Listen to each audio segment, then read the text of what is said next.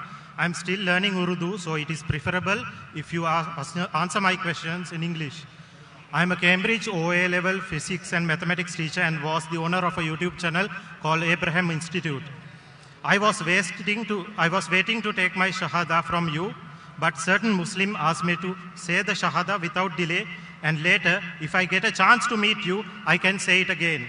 Therefore, today I want to take the Shahada in public from you to declare that I am a Muslim, and I would like to give you a hug on stage and take a copy of the Quran from your hand if it is available.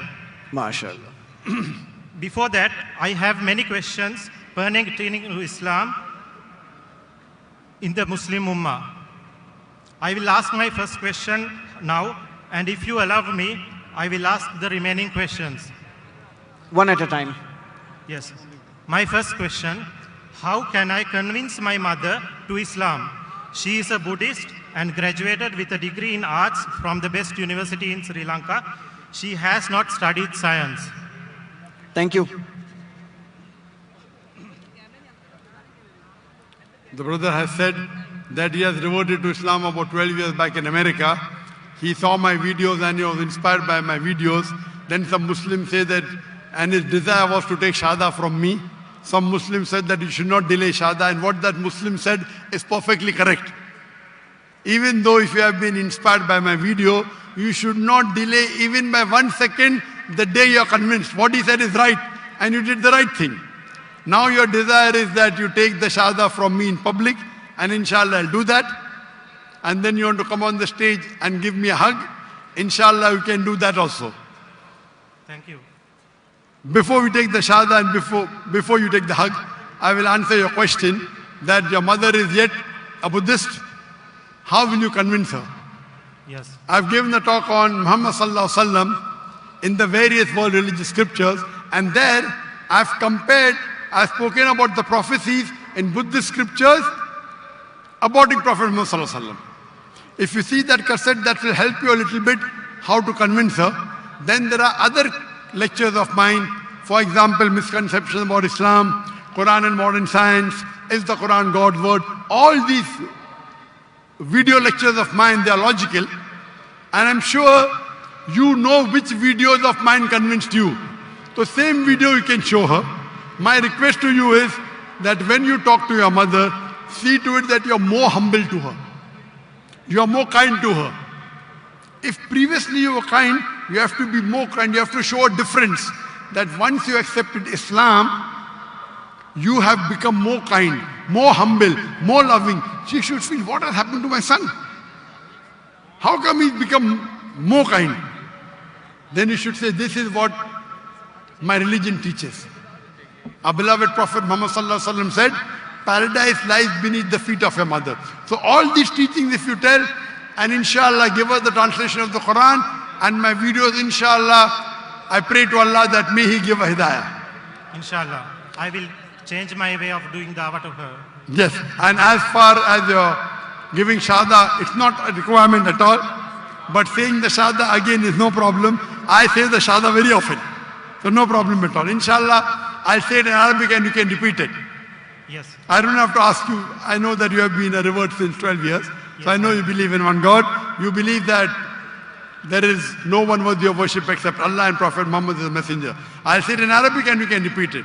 Yes. Ashhadu Ashhadu Allah Allah ilaha ilaha illallah illallah wa ashhadu wa ashhadu anna anna Muhammadan Muhammadan abduhu abduhu wa rasuluhu. wa rasuluhu. I bear witness I bear witness that there is no God but Allah, that there is no God but Allah, and Prophet Muhammad and Prophet Muhammad is the messenger is the messenger and servant of Allah. and servant of Allah. MashaAllah, you are already a Muslim, you are yet a Muslim. May Allah subhanahu wa ta'ala increase your levels in Akhirah.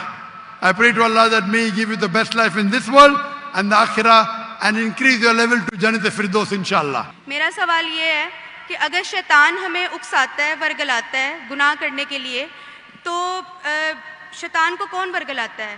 بے شک ہر چیز اللہ کی مرضی اور اس کی will power سے ہوتی ہے، تو شیطان کو کون ورگلا رہا ہے؟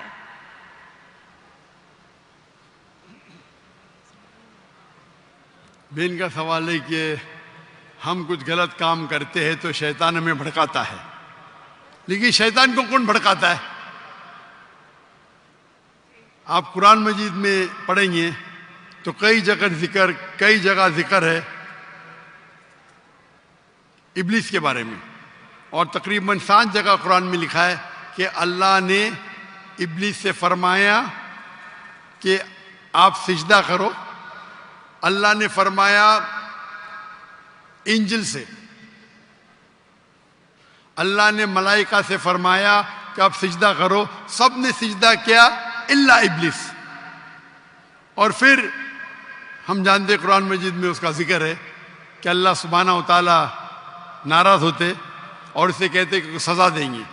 تو ابلیس اللہ سے التجا کرتا ہے، ریکویسٹ کرتا ہے کہ مجھے رسپائٹ دو، میرے سزا کو ذرا دیر سے کرو، اور اگر آپ مجھے رسپائٹ دیں گے، رسپائٹ مطلب سزا کو دیر کریں گے، تو میں تمہارے بندوں کو بھڑکاؤں گا. تو اللہ تعالیٰ جواب دیتے سورہ بقرہ میں کہ آپ میرے بندوں کو بھڑکا ہی نہیں سکیں گے، جو میرے بندے نہیں ہیں ان کو بھڑکا سکیں گے لیکن میرے بندے کو بھڑکا نہیں سکیں گے. تو ابلیس اللہ کو چیلنج کرتا ہے، اور ہم جانتے ہیں کہ اللہ سبحانہ و تعالی ہمیشہ غالب ہوں گے.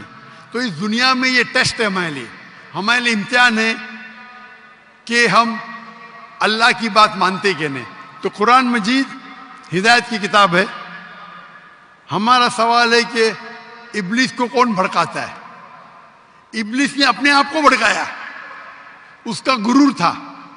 ابلیس حالانکہ اللہ کی بہت عبادت کرتا تھا، لیکن اس کو غرور تھا کہ انسان کو مٹی سے بنایا، میں نور سے ہوں، آنکھ سے، اور میں اور عظیم ہوں. تو کئی بار ہمارا جو غرور رہتا ہے، ایگو، وہ ہمیں جہنم میں لے کے جاتا ہے. تو یہ ابلیس کا ایگو ہے جو اسے بھڑکایا اور وہ اسے جہنم میں لے کے جائے گا. ہوپ دان سے کچھ. السلام علیکم ورحمۃ اللہ وبرکاتہ. جی خوش آمدید دوستو، امید کرتا ہوں ویڈیو آپ نے پوری دیکھی ہوگی اور آپ کو پسند بھی آئی ہوگی. ڈاکٹر ذاکر نائک کا نام تو آپ نے سنا ہے، مختلف ممالک جاتے ہیں اور وہاں پر لوگوں کے ساتھ ڈیبیٹس وغیرہ کرتے ہیں.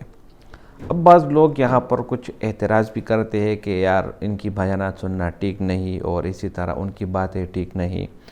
دنیا میں ہر وقت، ہر جگہ، ہر ایک بندے پر کسی نہ کسی نے اعتراض ضرور کیا ہے، اور لوگوں نے جو ہے نا ان کو غلط کہا، کسی نے ٹھیک کہا. آپ کو اللہ تعالیٰ نے دماغ دی ہے، آپ کو اللہ تعالیٰ نے دل دیا ہے. ان دماغ اور دل اور عقل کی روشنی میں آپ اگر ان کا موازنہ کرے اور ان کو پرکھے تو آپ کو اندازہ ہوگا کہ واقعی ڈیبیٹ یعنی مناظرہ کرنا یہ بھی ایک حقیقت ہے. رسول اللہ صلی اللہ علیہ وسلم کو جب آفتاب نبوت دی گئی اور جب انہوں نے شروعات کی تو شروع میں چونکہ اسلام میں لوگوں کی تعداد کم تھی، لوگ چپ کے مسلمان ہو رہے تھے، تو اللہ تعالیٰ نے حکم دیا پیغمبر صلی اللہ علیہ وسلم کو کہ وہ دعوت اور تبلیغ کرے لیکن چپکے سے، عبادات بھی کرے لیکن چپکے سے. پھر ایک حد تک جب مسلمانوں کی تعداد پہنچ گئی، پھر اللہ تعالیٰ نے اجازت دی کہ اپنے قریبی رشتہ داروں کو ڈرا، ان کو دعوت دو، اور یہ آیت نازل ہوئی وَأَنذِرْ عَشِيرَتَكَ الْأَقْرَبِينَ۔ پھر جب رسول اللہ صلی اللہ علیہ وسلم کوہ صفا پر چڑھے، صفا کی پہاڑی پر چڑھے اور تمام قبیلوں والوں کو نام سے پکارا، یا عبد مناف، یا قریش، یا بنی ہاشم، ان تمام ناموں سے ان کو پکارا گیا۔ جب ان تمام ناموں سے ان لوگوں کو پکارا گیا اور جب وہ تشریف لائے تو رسول اللہ صلی اللہ علیہ وسلم نے ان سے کہا، اگر میں آپ کو خبر دوں کہ اس پہاڑی کے پیچھے سے کوئی آپ پر حملہ کرنے والا ہے تو کیا آپ میری بات مانیں گے؟ کہ آپ میری بات کی تصدیق کریں گے؟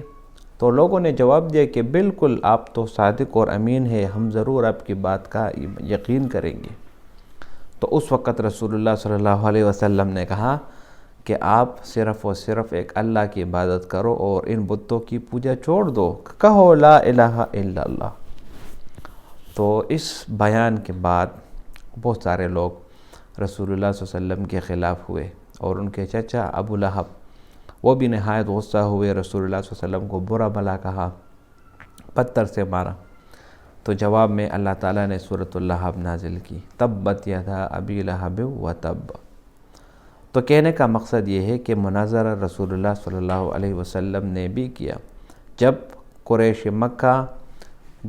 مکہ آئے اور ایک یہودی کے کہنے پر رسول اللہ صلی اللہ علیہ وسلم سے 3 سوالات کیے، اصحاب کہف کون تھے، ذوالقرنین کون تھا، اور اسی طرح روح کیا ہے۔ تو بھائیو دوستو، مناظرے کرنے کی بھی کچھ احکامات ہیں۔ جب آپ کسی کے ساتھ مناظرہ کریں تو آپ اچھے الفاظ استعمال کریں، آپ اس میں گالی گلوچ بالکل نہ کریں، اور نہ ہی اس میں کوئی زور زبردستی کوئی چیز کرے۔ جس طرح رسول اللہ صلی اللہ علیہ وسلم خود فرماتے ہیں، جس طرح قرآن میں اللہ تعالیٰ فرماتے ہیں، ادعو الی سبیل ربک بالحکمت والموعظۃ الحسنہ، یعنی اللہ کے راستے کی طرف لوگوں کو بلاؤ، لیکن حکمت کے ساتھ اور اچھی اچھی باتوں کے ساتھ۔ تو مناظرہ کرنا منع نہیں ہے، اسلام میں جائز ہے، لیکن یہ کہ آپ کو آداب معلوم ہو تاکہ آپ کے اخلاق سے لوگ متاثر ہو کر دین اسلام میں داخل ہو۔ رسول اللہ صلی اللہ علیہ وسلم کی پوری زندگی آپ اٹھا کر دیکھ لیں تو پوری زندگی میں جو سب سے زیادہ لوگ مسلمان ہوئے وہ رسول اللہ صلی اللہ علیہ وسلم کے اخلاق سے متاثر ہوئے۔ رسول اللہ صلی اللہ علیہ وسلم کی اخلاق دیکھ کر وہ اسلام میں داخل ہوئے اور اسلام قبول کر لیا۔ تو بھائیو دوستو، اخلاق سب سے بہترین ہتھیار ہے اگر اسے مومن اچھے طریقے سے استعمال کرے۔ ڈاکٹر ذاکر نائک نے بہت بہترین طریقے سے جواب دیا۔ امید کرتا ہوں ویڈیو آپ کو پسند آئی ہوگی۔ اگر ویڈیو آپ کو پسند آئے اس چینل کو سبسکرائب کریں۔ بہت شکریہ۔